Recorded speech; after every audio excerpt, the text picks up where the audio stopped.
Hey everybody, Alex here, and welcome to another video, the Super Nintendo Collection. So if this is your first time tuning into one of these collection videos, long story short, I used to have a storage unit where I kept all my retro games and Christmas decorations because I use EverDrives and FPGAs and all that stuff. And I live in a New York apartment, so there isn't a lot of space to go with anyway. The storage unit got so expensive that I decided, you know what, enough is enough. I'm culling this thing down and we're bringing everything home. And that's what I did. So now that all of my retro games are home, my storage unit lease has been canceled.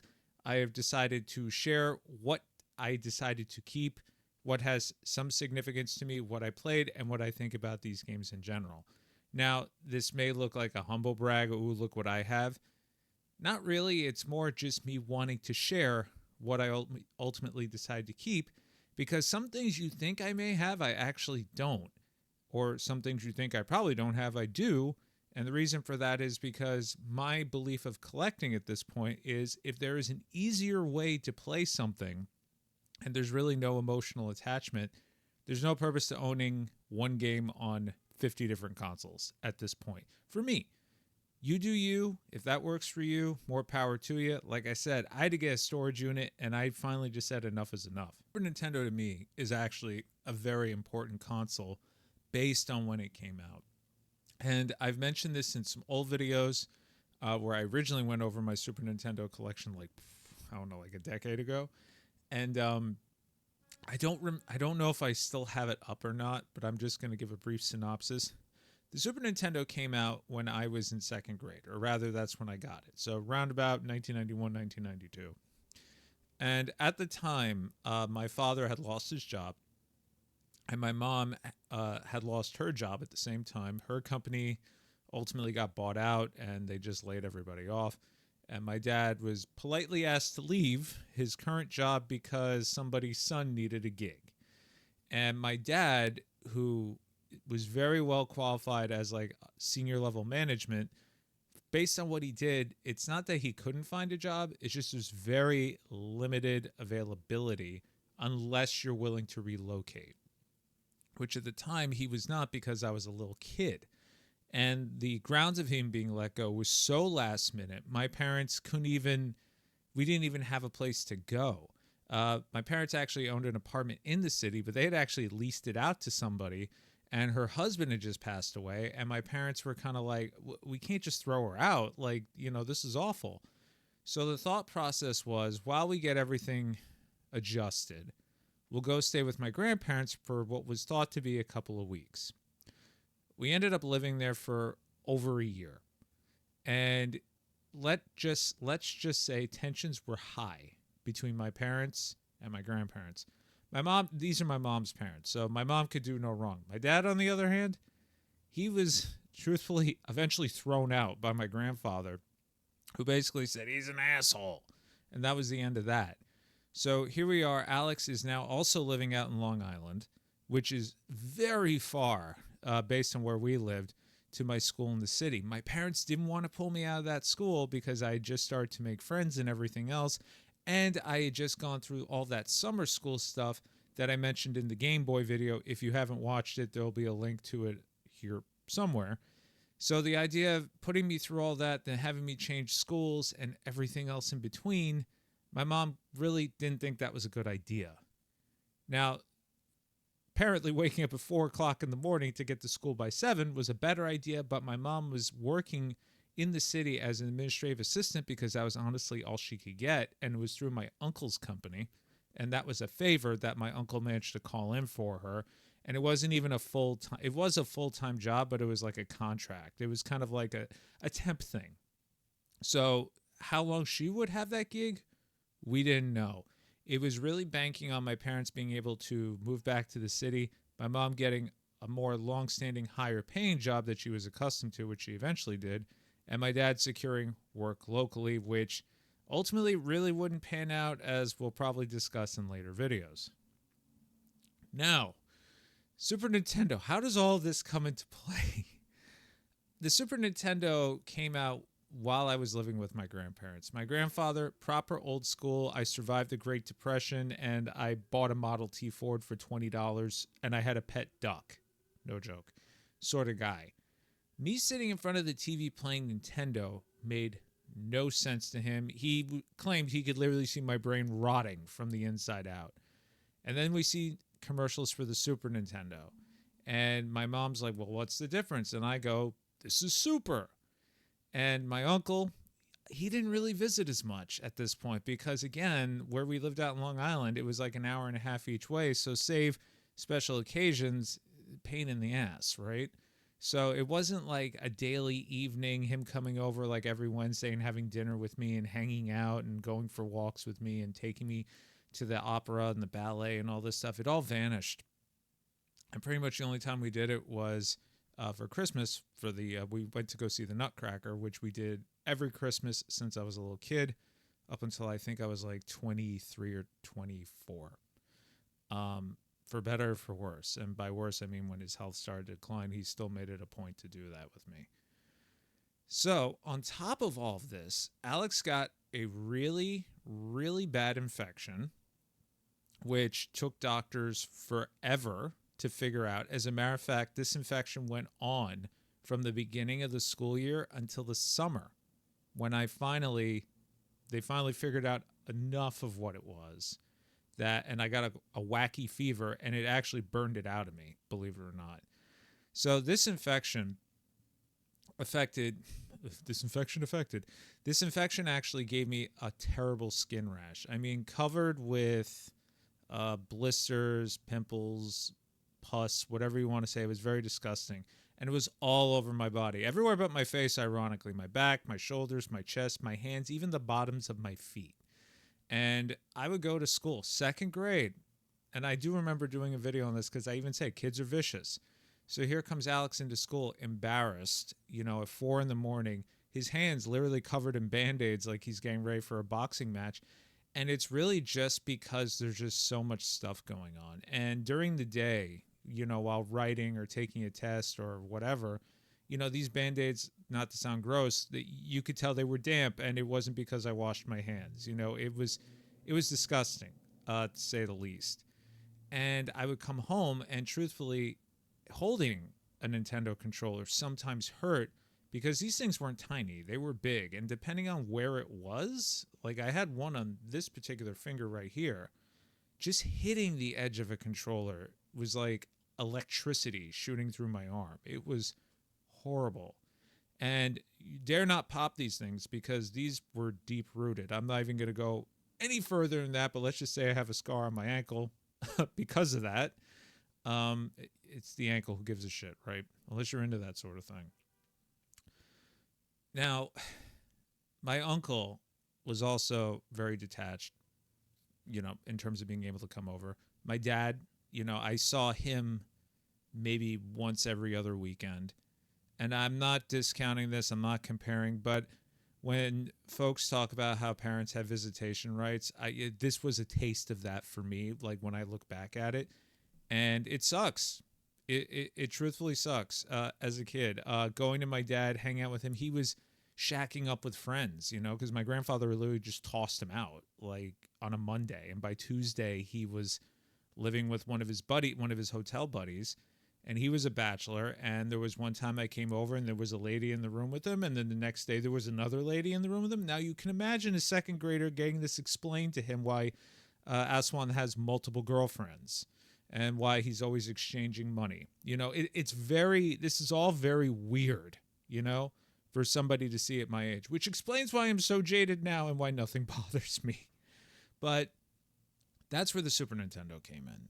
These commercials came out, and my uncle always used to take me to Macy's to see Santa. And, I would go there and I would do what every kid did, which was give Santa a laundry list of things he wanted.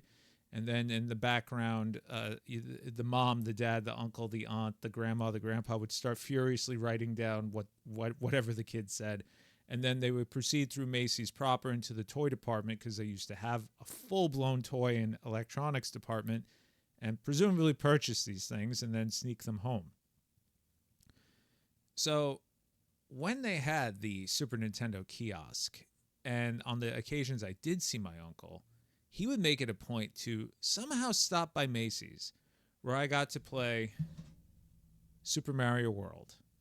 And this, I mean, honestly, it was like the first level, then it would reset. And I must have played this first level over and over again, just nonstop.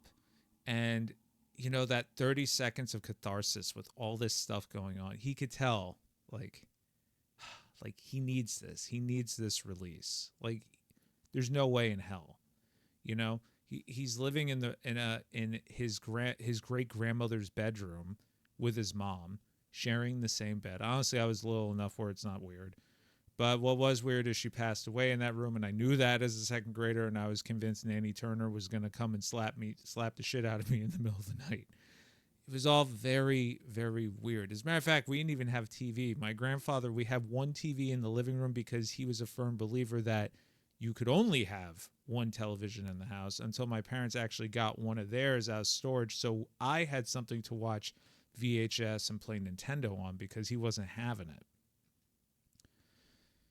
Then Christmas came, and I knew my uncle and I were going to be going to see Santa, and I was fully prepared to ask for a Super Nintendo and this other game I heard of called F-Zero, which is a crowd-pleasing favorite of mine to this day, although I do think F-Zero X is the better game, honestly. So we go to see Santa. I am all bundled up, covered in Band-Aids and everything, and one of the elves, and I know she didn't mean anything by this, you know, presumably seasonal person, just like I need a job because I'm home from college. She's me with the Band-Aids, and she goes, "Oh, did you fall?" And I go, "No, I have a rash," and she jumped back. And my uncle, he recorded everything. You know, we're talking like old school 50-pound camera on his back, like he's recording a film. And this is actually on the tape. The tape cuts because he went and told her off.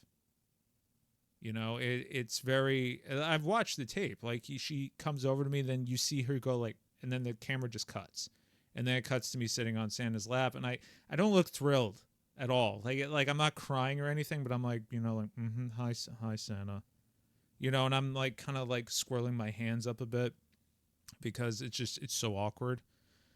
And then after that, we go to the electronics section and we go to play Super Nintendo, and I was looking forward to this all day. Forget Santa. I didn't care. I just wanted to play the Super Nintendo. And it hurt. Not as bad as a Nintendo controller because it was a little bit more rounded, but it hurt. But you know what? I was playing through it, pardon the expression, because I was having so much fun. And then usually with these things afterwards, we did all this. If we saw the Nutcracker or whatever, we go to a movie. We grab dinner together. And the movie we're actually going to go see was The Nutcracker Prince, which is a very underrated Christmas movie, even though it's not all that great. But Kiefer Sutherland is in it, if you're into that, if you're into him. And the film apparently got pulled from the theaters because, truthfully, it didn't do well at all. But the irony is we kept going further east, and I was thinking, oh, maybe there's another movie theater that my uncle knew about. And it wasn't. It was actually NYU Langone Medical. My mom had scheduled blood work for me that day, and my uncle was using all this to kind of distract me from that. And I remember when we got to the hospital, he looked at me and he said, "I'm sorry. Your mother says you need to have blood drawn." And, you know, I looked at him like, "What are you apologizing for?" Like that sort of thing. Like I really wasn't upset. But I remember this because he looked so devastated that this day that was supposed to be Christmassy and me and him and doing this thing we've been doing for years, and it kind of just got, you know, movie wasn't playing, you know, Santa's elf was a douche inadvertently, and now I had to go get blood taken. And, you know, again, you're a little kid, you don't like needles, and they took a lot of blood. Like I remember being exhausted afterwards, and now I have to get back on the Long Island Railroad to go home, and I basically just passed out. And my mom told me after that, my uncle spoke to her on the phone and was like, "You never asked me to do that to him again." And my mom's like, "No, he's not upset." And he's like, "I am upset." Ironically and happily, this blood test, or whatever the hell they did, they finally figured out what kind of infection this was. and how I got it. They think I had dirt in my nails. And they basically told my mom I must have picked my nose or it bit my nails, and I probably did enough of it that it got into my blood. And I had to go on these wacky antibiotics that tasted disgusting. And the only way I could keep them down without throwing up was to put them in, believe it or not, powdered milk, which my grandfather called the Croton highball. And he would give it to me in a highball glass and make it fun, like, oh, look, he's having a martini. Ha, ha, ha. It still tasted terrible. And then I'd wash it down with the bouillon. It was like the strangest thing. But guess what? It worked. And then once that summer came, I got this crazy, crazy fever, and it burned the disease out of me, and all the blisters and everything else just went away. And other than that spot on my ankle, I don't have any scarring really whatsoever, thankfully. And the Super Nintendo was here for all of it. Which is really what I'm trying to say, because ever since the day I got it, Super Mario World is what kept me grounded, which is why I'm leading off with this one. You guys know I usually just grab whatever's first in the stack. But this game, as a pack-in, you could do no better. You had this evolution of the series. It looked phenomenal. The levels were designed to get more challenging, and then you had all those bonus areas, outstanding and amazing and all that stuff afterwards. This was the perfect game to pull me out of all that funk I was going through. Freaking OBS. Anyway, so that's where the Super Nintendo really played a part in my life, and it's been said it has tons of JRPGs on it. A lot of us got our start, at least our old heads, got our start on JRPGs on the Super Nintendo. Terrible localizations and all. And we had a host of now classics from the different publishers, and we got to experience the likes of Squaresoft, Konami, and Capcom during their prime, as it were. So, as these videos go, we're going to go through the cart stuff only. Then I'm going to jump into some imports, and then we'll do the box complete stuff, which has a combination of some repro, some homebrew, and then some aftermarket stuff that I think was really cool. Batman Returns. Now, I had never played this until a few years ago. I saw this movie day one when it came out. This was my you graduated from, I think it was second or third grade at the time. No, I think it was third grade, actually. My mom took me to see this when we went to Pizzeria Uno, and there's a Batman Returns game on like every console, the Genesis, the Super Nintendo, and the Nintendo version, which is excellent if you ask me. The Super Nintendo version is a little bit more clunky, I would say. It's a little heavier and stuff, but graphically, Konami could do no wrong at the time. Goof Troop, I got this at the Too Many Games several years ago. I would say this is more like an isometric action puzzly platformer thing. If you know Goof Troop in the Disney afternoon, this is a no-brainer, especially those Disney games that were made by Capcom back in the day. And I was going to say a little known fact, but everybody knows. Shinji Mikami worked on this one.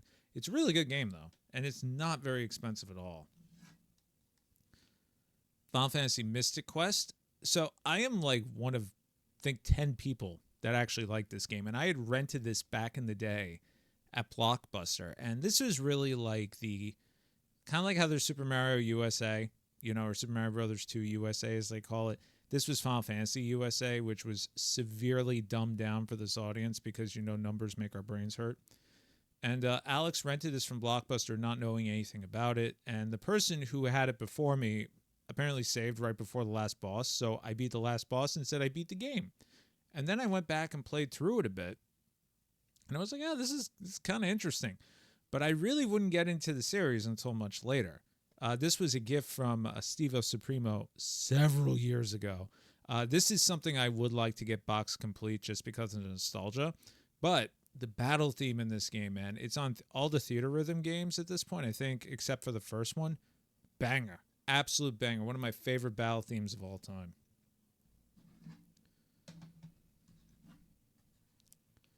The Adventures of Batman and Robin. This is very, very different than the one that's on the Genesis. This one's by Konami. The other one's by Konami. The other one, I believe, is more of a run and gun. This one's a beat 'em up. I find this one to be a bit more challenging. I got this at Too Many Games several years ago as well. I love Batman the Animated Series. It's truthfully, Bruce Timm at the time for me, I didn't even know who he was, but now as an adult, I'm like, oh yeah, Bruce Timm, my guy. To me, he can never do anything wrong. The DC animated movies, for the most part, have been excellent, as opposed to the live action ones, because I like how they're self-contained. But with Batman the Animated Series and licensed games in general, perfect time, perfect place, action figures. I never actually saw this show after school. I would have to call out sick from school to watch this show because I never got home in time. But if you ask me who's my favorite Batman, it's obvious. Kirby Superstar. I remember buying this from Toys R Us with my own monies, believe it or not, for this phenomenal Kirby game. I loved Kirby back on the Game Boy, and hearing that this was Kirby, and I think it was 9 games. Sorry, 8 games in one. To me, was like, what a value. Not realizing one of the games is literally just Kirby's Adventure, or Kirby's Adventures in Dreamland, and then the rest of them are like mini games or very short adventures. But the Great Cave Offensive and the Revenge of Meta Knight are still my favorite. Or is it the Revenge of Dynablade? It's one or the other. The one with the giant bird. Yeah, it is the one with the giant bird. I love that one. So good.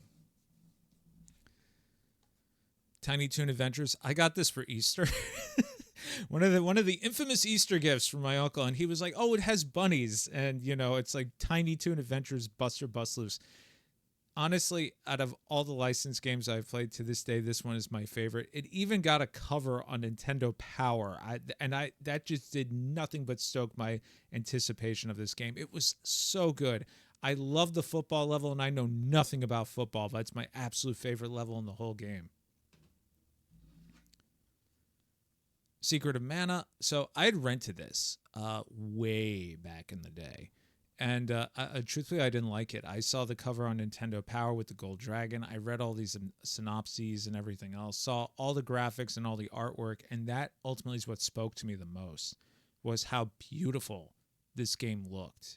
The 16-bit graphics, the colors, just everything about it. I was like, ooh, I have to try this. And then I tried it, and I said, ugh, it's an RPG. And I didn't like it.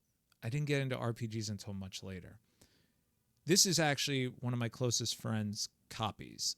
She gave this to me as a birthday gift when I finally bought myself a Super Nintendo and decided I was going to try to get back some of these games I had as a kid when I first got into collecting. And I told her I never had this, and she still had her childhood copy. So she gave it to me and said, you can keep this forever, contingent that you do not delete my save data if the battery is still working. And let me tell you, this save battery, at least as of a year ago, still works, and I haven't popped it in ever since because I'm afraid that that's finally going to zonk it. But yeah, her saved it. Man, she played this game a very long time. Legend of Zelda, Link to the Past. I would love to have this box complete. This is not my original one, obviously. I had to rebuy this. The Legend of Zelda Link to the Past, I played the first Zelda game. I really enjoyed it as a kid. Played the second one, somehow beat it. I have no idea how. And this game, I couldn't get past the first 3 temples. I couldn't figure it out. As a matter of fact, I had to get a strategy guide because I was just too stupid to figure it out. And I mentioned this in a video a long time ago. I don't know if I took that one down too. There was a kid in my apartment building who super into video games, and he had this. And the fact that I told him, oh yeah, I can't figure out these 3 temples, he basically said, you're a fucking moron. Again, little kids, very vicious. And I felt stupid. And I ultimately got the strategy guide, and I got quote unquote good at the game. And I got all the way to the Dark World, made it all the way to Ganon, beat the game, did everything else. And then I went to brag to him, and he was like, oh, I already beat that game. Kind of like brushing it off like it's not a big deal. But let me tell you, this was one of the first games I ever consider me being obsessed with, because I would play it before school. Like, I would purposely park myself in front of a dungeon. I would work my way to the dungeon right before school, save, come back after school, do the whole dungeon, and then rinse and repeat. And this became like a daily morning and evening activity until I finally got to Ganon. And when I beat this game, I was so proud of myself. And then I saw 109 next to my Link, and I didn't know what that meant. Now I know what that means. I died 109 times. I was not good at this game, or as good as I thought I was. in A Link Between Worlds, I only died once. Goes to show you.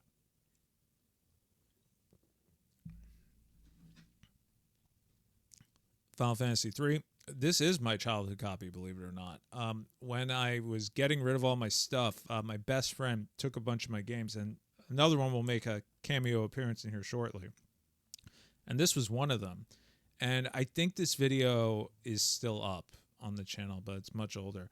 I was helping his grandfather owned a lot of property out in Astoria, Queens, and he was trying to put them on the market to rent and to sell. And as these things go, when you need help and you're in your 20s, you don't hire movers and groundskeepers and all that stuff. You ask your friends if they want to come over for a 6-pack and a pizza, knowing Alex doesn't eat pizza, and just in exchange say, I'll get you 2 6-packs, and you say sure, and then you throw out your back picking up a flat screen television. But you're happy because you had 2 beers while listening to Judas Priest. Anyway, part of that, I found a shoebox, and I was like, oh, what's this? And it was a bunch of Super Nintendo games, a bunch of Nintendo games. And he goes, oh, some of those are yours. And I'm like, wait, what? He's like, yeah. Like Earthbound, Chrono Trigger, Final Fantasy 3, Super Castlevania 4, all these games. I'm like, dude, I don't even remember giving these to you. He goes, no, they're yours. You can check the save data. If it still works, it's yours. And sure enough, when I booted this thing up when I got home, my save data was still there because I had renamed all the characters after my friends. And I immediately started crying when I saw that. But with this, he wanted to give them all back to me because at this point he knew I was collecting and all this stuff, and I was helping him out. And I think, honestly, he was figuring this would get him out of a 6-pack. I told him to keep the Chrono Trigger. I told him to keep the Earthbound. And then I would take back this one and then another game, which you're going to see later on. Because I wanted to keep that link going between the two of us, because these were games that we played together as kids, trading back and forth or watching the other one play, or, even if he wasn't playing it or I wasn't playing, his brother was playing it. So there's a lot of emotional attachment between that because we've known each other since the 4th grade. So I'm talking like 1994. Super Mario All-Stars, I remember when this came out, man. Like the idea of a compilation best of was like unheard of sorcery. And honestly, this is probably one of the best compilation cartridges you could ever buy. And seeing the ads for it and just seeing the, an HD remaster of Super Mario 1 through 3 in this new amazing art style was unheard of. And then the game we never got here in the States, which is fucking hard. Oh, such a time to be into video games, man. Like Nintendo back then, they were all about just making people smile. And I do, I think for the most part they make people smile, but sometimes they do and say things that make you scratch your head. And by scratch your head, I mean Kirby's Dream Course. I fucking hate this game. I rented this and I nearly broke the controller, the console, and the cartridge in half. I was so furious. I am not good at physics-based anything, okay? Pool, billiards, whatever you want to call it. Geometry I did very well at, but for whatever fucking reason, my brain can see a right angle and just flub it. And in this game, with the trajectories, the heights, the bounces, the hitting the button for extra oomph, all this bullshit, I hate this game so much. So why do I have it? I like Kirby. Plus, honestly, it graphically and everything, it looks so good. And it is a game that I used to rent all the time because I was like, there's no way in hell that I dislike this game. And then I played it again and go, yeah, I fucking hate this game. Magical Quest starring Mickey Mouse. I had played this. I had rented this from Blockbuster after seeing a cover of it on Nintendo Power. This is an excellent game.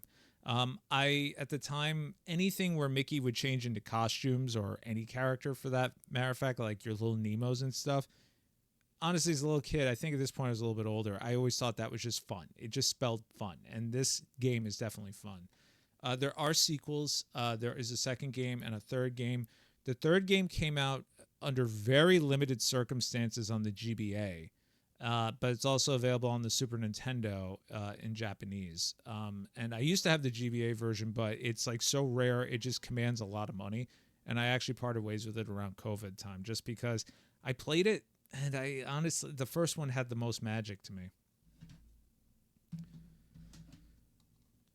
Yoshi's Island. I don't really think this needs any introduction, but to be completely honest, when I got this as a kid. This is a repurchase, of course, but I'm not a big Yoshi guy. I mean, I was in the first game because it was new, but with all the and the crying and everything, I eventually Yoshi's my wife's favorite character, and this game is incredibly good and it looks absolutely gorgeous. And I don't care about him. Like every time a new Yoshi game comes out, I get it for her. I don't get it for me. This honestly, I think, is the only Yoshi's World game I've ever played, and I never even finished it. I really should though. It is really very good. The Death and Return of Superman. This is an excellent beat 'em up. I got this at Too Many Games several years ago. It had been on my want list forever because my Blockbuster never had it. And this game is so weird because it starts off where you're superpowered Superman, you fight Doomsday and just get clobbered. And then you have to play through all those other cringy 90s iterations of Superman like Man of Steel and stuff. And then he comes back because we all know at this point he was just sleeping. This game is like such a joke with me and my oldest friend. I used to have the gray cartridge version of this, and when he saw my Super Nintendo collection, he's like, "You don't have Maximum Carnage, bro." I'm like, "Yeah, I do. It's right there." And he goes, "You got the gray?" He's like, "What kind of loser has a gray cartridge?" So he actually bought this for me at Book Off when we were there together one day. I think it was like $15, but what a weird game. It's like it's a beat 'em up and it's single player only a la Final Fight, but they make you change to Venom later on. It makes no sense, and it has the soundtrack by Green Jelly and all of its MIDI glory, and it's by LJN, so it's inherently not that good. But at the time when the Maximum Carnage story arc was out and this game came out, and you're at that perfect age category, 4th grade-ish, this game was fucking fire. It's really not that good, though. Super Punch-Out! I rented this a billion times. I never owned it. We would go someplace to a hotel that had like one of those in-demand video game things on the TV. And if they had the Super Nintendo controller and it had Super Punch-Out, this is what I was playing. And I would go through the whole thing, backwards and forwards, over and over again. I have finished this game a million times to Sunday. I have pretty much everybody memorized. It is such a phenomenal Punch-Out game. It pains me to say that the one on the Wii I honestly couldn't stand because this game is just so phenomenally good. Pick out other stuff. Here we go. Here's a classic for you. Teenage Mutant Ninja Turtles, Turtles in Time. I got this for Christmas during the heyday of the Turtles, man. Like, you can do no wrong and no better than a Konami TMNT beat 'em up. This game is absolutely phenomenal. My best friend, he actually had the Hyperstone Heist, and we used to argue over which one was better. Ultimately, to this day, he finally conceded this is the better game. But to me, this game just holds a lot of special meaning because when I got it, we were all of us were super into Troll. We had the toys. I never got the fucking sewer. I got here's a going for you. So same kid. He got the blimp, and his dad was an electrician for Con Ed, and he's walking around with the blimp and the balloon and all that stuff. And his dad, God bless him. He goes, the thing doesn't even fly. It's stupid. It's useless. He pulls out a thing of helium, fills up the balloon, and we watch it fly away with Donatello. He never got back. I eventually got the Technodrome, though. But this game is so good, and I actually found this copy. I was on my way to a social thing for work, and I was passing by Book Off, and I thought, let me stop in there for a minute because I was early. And sure enough, they had this, and I think it was like $25. So I bought it, and I threw it in my pocket. Then at one point, I had to pull out my wallet to pay for something. And here's Alex pulling Super Nintendo games out of his pocket. And my boss at the time goes, "Oh, my God, I remember these." And she's like looking at it, and she's like, "Do you still have the system?" And then I had to reveal everything to her. And then the next thing I know, I'm in a group chat with her husband, and her son, who are also into video games, asked me if I want to play Call of Duty with them one day. And yeah, it was a bonding experience over not Call of Duty or Turtles. Joe and Mac. I loved this game as a kid. I remember asking for this just because I think I saw it played on Nick Arcade or something like that. Oh man, I love this game so much. It meant so much to me to find this at Too Many Games. And the best part was it wasn't even priced. And I was with Steven and he asked the guy how much, and he literally just like, well, I don't know, $20. I went, sold. I didn't even argue. I was just like, I'll take it. And I love this game. It is so colorful. It is so fun. It's so whimsy. This was the bonk game for me because I didn't have a turbo. And I probably never would have a turbo. And to this day, until the analog and the mini, I still don't have a turbo. But this was as close as I could get to bonk without actually having bonk. Zombies Ate My Neighbors. I rented this a billion times, never owned it. And when I got into collecting and GameStop was doing their whole retro stuff, as I've mentioned throughout a lot of these videos, this was one of the first things I went for, and it was, I think, $19.99 or $18.99, $17.99, something like that. Because they were just underpricing everything. And nothing was a bootleg yet at that time. But, oh, man, I love this game. Never beat it. I do have it on the Switch, and the reason why I kept this one is because of nostalgia attachment. Mystical Ninja starring Goemon. I still have not played this game. When I was on the GameStop and I was watching all these Jimmy Hoppa videos where he was talking about Goemon stuff, this happened to be there. There must have been some sort of BOGO, and I threw this in just to get whatever discount I could get. Probably got with Zombies Ate My Neighbors, come to think of it. Now we come into this very weird section of shmups. We have Strike Gunner STG. And then we also have Imperium. And this copy is not all that great. And both of these games as shoot 'em ups are actually quite good. They're very...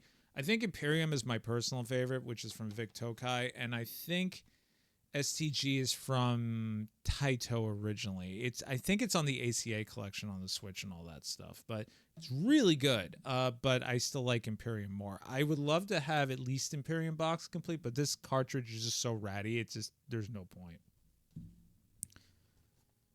Demon's Crest, I finished this game several years ago, and I'll be honest with you, if I didn't get it for like $50, I probably would have regretted my purchase because I do not think this game is as good as everybody says it is. It was over way too quick. I didn't find it challenging. It looks gorgeous, don't get me wrong, and I kind of like the whole like gargoyle upgrade system, but I was like, I like Castlevania more. Lufia, and this is I think it's the Fortress of Doom. Yeah, so this is the first of two Lufia games. This is a sequel, technically a sequel to Lufia 2, I think. Yeah, I think so. Haven't played it yet, and as I've said in another video, I have yet to play any Lufia game. All right, now we got two oddities in here. We got Chrono Trigger Crimson Echoes. This is not a fan hack. This is a unofficial fan sequel to Chrono Trigger. I'm trying to get out the other repro thing that I have in here. And honestly, I've never played it, but there was like a whole bit. This is back in the heyday of, people gutting carts and, basically just selling them on as reproductions and all that fun stuff. And the other one I have here is Marvelous. This one got a fan translation, but the reason why I went with this as opposed to, and this is a very heavy cartridge, there's a lot of chips in here. The reason why I went with Marvelous in this format, which is from Fishy Face Games, as I mentioned, he was actually really good about putting his mark on stuff, was because to get it to play on an EverDrive, an SD2 SNES, is actually very challenging because of the way the game was coded. So really the easiest way to do it was to get a cartridge. And I bought this on the way to a trip, and this one I got off of eBay, and I remember I had to wait 2 months for it, for the guy to actually make it. And I haven't played either of them yet. But this is actually made by the dude who does all the Zelda games right now. And then we have some cartridge-only import games. We have the Parodius Da, I think is this one. Parodius is basically a parody of Gradius, so there you have it. We have Super Bonk. I found this at Book Off for like $5 1,000 years ago. As I mentioned, I kind of like the Bonk games, even though I never had a PC Engine, but this was probably the closest thing I could get. That it did come out in the States, but it is very expensive, and for $5. Now this game, heaven help me, I cannot remember the fucking name of this thing, and this box art does nothing to, or cart art does nothing to explain what it is. This is a shoot 'em up where you can actually design your own shoot 'em up levels. I heard about this from Midlife Crisis Media a long time ago. He bought it because I forgot where he heard about it, but he was like, it looked interesting, and I was like, ooh, I like shoot 'em ups. Ooh, I would love to design my own shoot 'em up. And this was like $10. And I've yet to play it because it's not fan translated at all. It's kind of, you can, from what I can see in the gameplay, you can kind of figure it out. But if I really want to make a shoot 'em up, I want to sit down and not have to fumble my way through things. So thus, I just haven't gotten around to it. You know, I realize I may actually have to break this up because I have a lot more Super Nintendo games than I thought. But we'll go through this stack and then I'll cut the video and I'll probably just come back later. All right, so this is one of the re-releases from Retrobit. This is R-Type 2 and Super R-Type, or sorry, R-Type 3 and Super R-Type. When they first got into this whole re-release of licensings, they used to do these really gorgeous box collector's editions that they've since changed to be a little bit closer to look like a Super Nintendo as a cartridge as opposed to a premium. And here's what I mean by that. Let me just pull it out. You know, they were still doing like their own branding and all this stuff. So yeah, this doesn't really, I mean, it looks like it's the same form factor as a Super Nintendo game, but it doesn't really look like one. But I got this and some other stuff back when they were still doing them in this style. And this is a gorgeous set. And there's a lot of slowdown in those games.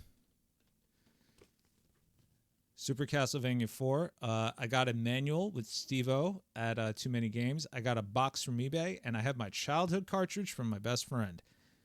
My absolute favorite Castlevania game of all time. This is the Castlevania game that got me into the series and made me go back and play the rest of them. Absolutely adore this game, and it's one of those things that when I do play it and my wife watches me play it, she's like, you've played this so many times. She's like, I just watch it. She's like, you exploit it so much. You just stand in the corner and you just jump up and down. I'm like, yeah, because I've been playing this ever since 1994. Such a good game. Another amazing game, Super Metroid. My first Metroid-style game that I ever finished. No, I finished the original one. But this game is one that I didn't own for the longest time. I rented it like 6 Ways to Sunday. Beat it doing so, making sure I got the same cartridge over and over again from Blockbuster. Eventually bought it for myself, lost it, and then got on the virtual console, played through it on that, and then while at Too Many Games with Steve-O, we got matching copies because he was on the hunt for it, and I saw this one. It was a good price, and I was like, oh man, I have to have it. One of my absolute favorite games of all time from an absolute favorite franchise of mine.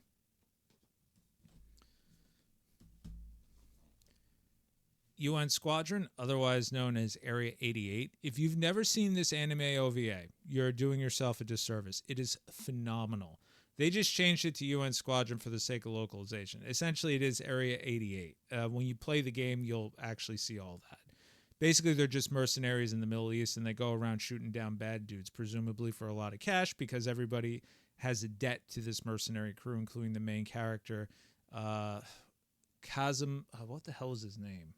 Can't remember his name. But anyway, it has a really cool upgrade system. This game is hard as balls. I used to rent it all the time, and I sucked at it. Like, I couldn't get past the first stage, but since I got into shoot 'em ups, I've gotten a little bit better at it. I think I get to, like, the 3rd stage now. This game really doesn't need an introduction. A Squaresoft Super Mario RPG, sign me the fuck up. This game is outstanding, and it's really funny because it's really not all that long, but I feel like I played this for years because I was glued to the strategy guide for this thing because I did not want to miss a thing. And the humor in this game, which we later adopted by the Mario and Luigi games and Paper Mario games, is second to none. It is excellent. Such a product of the 90s, too, with the Axum Rangers and everything else. I got this copy from Book Off for like $55. It's not in the best condition, but this was like way back when. Like if they had this today, they probably asked for $200. And oddity, we got Paladin's Quest. when I was really into Super Nintendo collecting, before all this stuff got dumb expensive, I really liked a lot of the Enix games and decided I was going to go for a subset, which I usually don't do. And the Enix games were going to be one of those because of the games that they published over here, at the very least. And Paladin's Quest was one I've never played, and still to this day had never played. And this copy I negotiated for at Too Many Games. I think he wanted 75 and I got for 50, based on the argument that the game just isn't that good and he's going to sit on it, and he believed me. Also got RoboTrek. This, I think I got cart and box separately a few years apart. This is a quintet game. This is probably the strangest quintet game because it is a comedy as opposed to the dark nonsense they usually did with their other games. But is it their best game? No, I don't think so. But, you know, again, I was like, oh, it's quintet. Oh, it's Enix. I got to get it. And continue on, we have Brain Lord. I played this as a kid. I don't think it's terrible, but I also don't think it's very good. And this is kind of ironic. I didn't like Secret of Mana. Secret of Evermore, which was basically, hey, Secret of Mana made by a U.S. studio, starring, you know, a blonde kid from Boston, Massachusetts, if I remember correctly, and his pup. I did kind of like this because of the art style. It looked a lot scarier than Secret of Mana. It wasn't as bright and colorful. And I rented it, and I was like, I don't know what the hell's going on. And then once I got back into collecting and a little bit more intelligent, I decided, let me pick this one up. Continuing on here, we got a double whammy scissor of ActRaiser and ActRaiser 2 from Enix and Quintet. ActRaiser is a very classic game. They did get a remake, which I haven't played. And it does have Soul Seraph, which is like a spiritual successor thing. Think part simulator, part action RPG, part action, part platformer. And then you go to ActRaiser 2, which I understand was made primarily for the Western market because it's a very, very different game. And a lot of people say it's not as good. I think it's okay. But the first game was like out of nowhere, touched on a lot of things that you would never expect from a video game at the time, especially in the 90s. Now the big trilogy. Soul Blazer, Illusion of Gaia, and a reproduction cartridge of Terranigma with a box. I've played all three of these, and what I really love about this trilogy is that each entry is better than the last one. Illusion of Gaia is easily my favorite because of time and place when it came out. I was studying world history in grammar school. I had hit my stride academically, and I realized what I enjoyed reading and studying. And to have a video game that literally let me experience everything in a video game on what I was studying, you could do no better than that. When I got into YouTube, that's when I played Soul Blazer, because Pete Dorr had mentioned it was technically a prequel to Illusion of Gaia. And I was like, oh man, I love this game. And then playing Soul Blazer, I was like, okay, yeah, I see the guts. I see the guts that Illusion of Gaia built upon. Then I heard about Terranigma and this huge plateau that it was put on as Quintet's magnum opus. And I played through this whole game on a CRT that I used to have over here. My wife watched me play the whole thing. And basically you reconstruct the whole world because everything with them is tied into life and death, light and dark, and the earth, and evolution, which I don't have. Forget that game. I rented it. It's awful. And then you get Terranigma. One of the few reproduction carts I got because I didn't have FPGAs or any of that stuff at the time. And I found a website to do a nice box. And I love the trilogy, so I thought if I'm going to keep any of these repro carts, it's going to be this one because the European version is incredibly expensive.